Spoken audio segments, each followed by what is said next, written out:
I have been extremely proficient at screwing things up in my life, so I've had to learn how to get good at turning them around.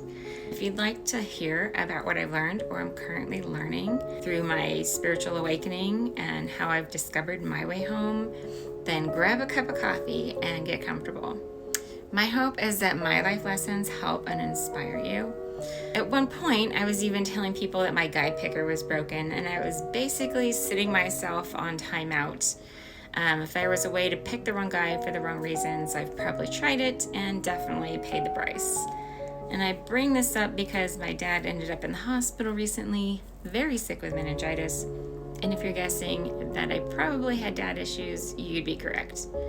But I thought I had worked through most of them, and so had he until this happened.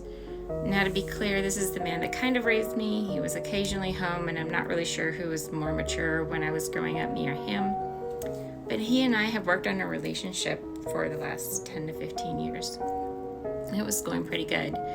So when I found myself angry with my dad over this whole mess, a flood of emotions and memories started coming up. And I had to deploy the skills I've been learning the past few months. The first is allowing myself to feel and process the emotions. A lot of years of pain, being disillusioned, and so on had reinforced the habit of stuffing my emotions that I had learned early on. But now I know to not just allow myself to feel, but pay attention to where I feel it in my body, where the energy of these emotions is stored. I ask myself what I need, where is this connecting in my memories, and I use tapping to let my nervous system know I'm okay and I'm safe. In general, it doesn't feel good because I stored a lot in my back, so I sit through the back spasms and tension moving up and through my body until it's finished. In this case, it came in waves over a few days. So the second skill I'm learning and working more on is breath work. These are a few specific breathwork patterns that communicate to my nervous system and allow me to move energy. The overall effect is it helps my body process the emotions better and it calms my nerves.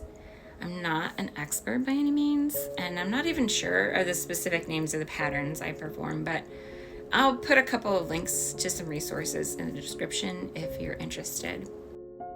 The third and final skill I'm going to talk about is detaching. And by this, I mean detaching from my expectations that I had in the past, the present, and the future.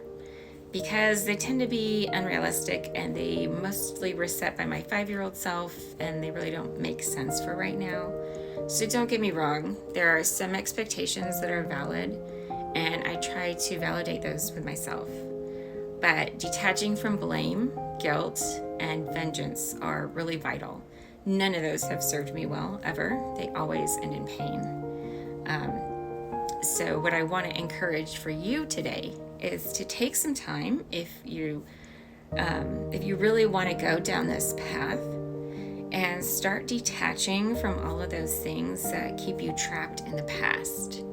So a lot of times our ego gets wrapped up in all the constructs that as a society we have agreed to believe in, and as a family unit you agreed to believe in, and even throughout our lives we pick up different things, and I know I've picked up many that I've had to work through, and it's taken me a lot of years, but I think what I've learned is that when I realize the impact that it really has on me, I realize, okay, it's not worth it. This is not worth it to me.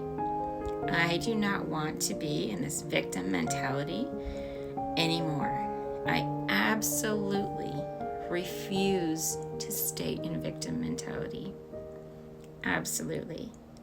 And so I invite you today to join in that with me for yourself, for your own life. Take a stand for you and refuse to stay in victim mentality and just see what happens.